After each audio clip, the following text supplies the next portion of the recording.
This is a response to a YouTuber who goes by the name of Tektontv. Tektontv is hosted by JP Holding, who also hosts the website tectonics.org.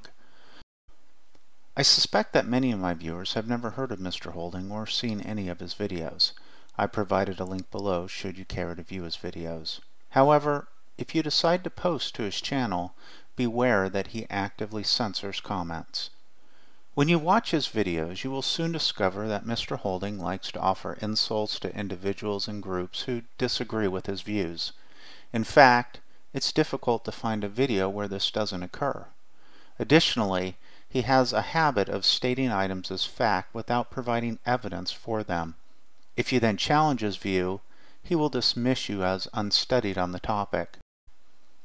In his video, Will of Stupid Biblical Marriage Series 3, Holding attempts to defend the acts performed by the Jews when they captured women as outlined in Deuteronomy 21:10-14, which says, "When you go out to war against your enemies, and the Lord your God gives them into your hand, and you take them captive, and you see among the captives a beautiful woman, and you desire to take her to be your wife, and you bring her to your home, she shall shave her head and pare her nails. And she shall take off the clothes in which she was captured, and shall remain in your house, and lament her father and her mother a full month. After that you may go in to her, and be her husband, and she shall be your wife. But if you no longer delight in her, you shall let her go where she wants. But you shall not sell her for money, nor shall you treat her as a slave, since you have humiliated her." In the video, Holding's only response to this passage is the following, and I quote, "In reality, Deuteronomy 21:10-14 is a step up on other law codes of the day, which allowed women captured in war to be indiscriminately killed, mutilated, and raped." He goes on, "The strictures humanize the woman and undermine the assumptions which normalize the harsher treatment. In that sense, it was an effort to reform as well as legislate morality." First, let's examine Scripture to determine if women were actually being humanized via these laws as Holding suggests. Deuteronomy 20:10-15 says, "When you draw near to a city to fight against it, offer terms of peace to it. And if it responds to you peaceably and it opens to you, then all the people who are found in it shall do forced labor for you and shall serve you. But if it makes no peace with you, but makes war against you, then you shall besiege it. And when the Lord your God gives it into your hands, you shall put all its males to the sword, but the women and the little ones, the livestock and everything else in the city, all its spoils, you shall take as plunder for yourselves. And you shall enjoy the spoils of your enemies, which the Lord your God has given you. Thus you shall do to all cities that are very far from you, which are not cities of the nations here."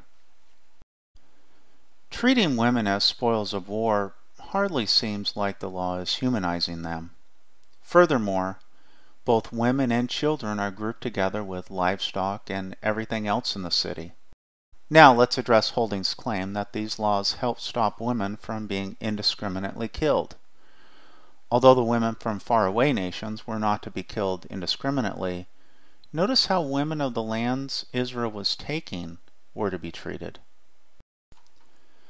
"But in the cities of these peoples that the Lord your God is giving you for an inheritance, you shall save alive nothing that breathes, but you shall devote them to complete destruction.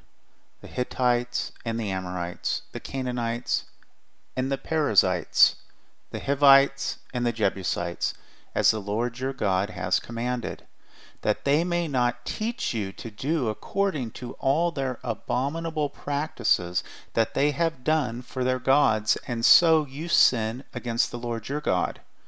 When you besiege the city for a long time, making war against it in order to take it, you shall not destroy its trees by wielding an axe against them." Notice the phrases, "You shall save alive nothing that breathes," and you shall devote them to complete destruction. This signifies that both women and children were being indiscriminately slaughtered in this instance. Now, even though women and children were to be slaughtered, you tree-hugging atheists will be glad to hear that the trees weren't destroyed, at least those that bore fruit. Now let's address Holding's claim that the women captured weren't raped. To start, let's define rape. I think that most rational people would agree that rape is the act of having sex with an individual against his or her will, often involving force or threat of force.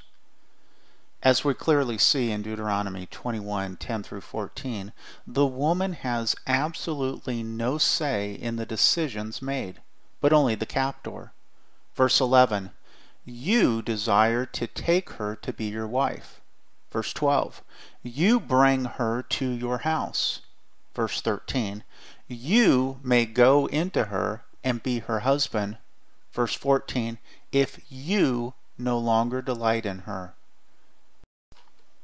I think that we can all reasonably conclude that it would be highly unlikely that a woman taken as a captive would want to have sex with her captor 30 days after her parents were killed.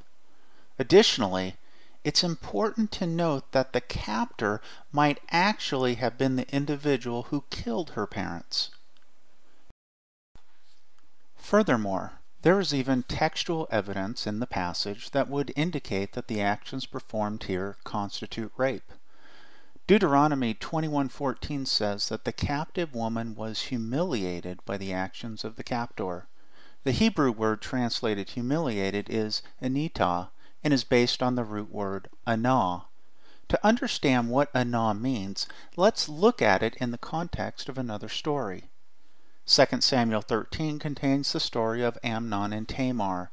In this story, Amnon raped his sister Tamar. The interesting thing is that this passage couples the word anah, which is translated as violated in this version, with the act of sex.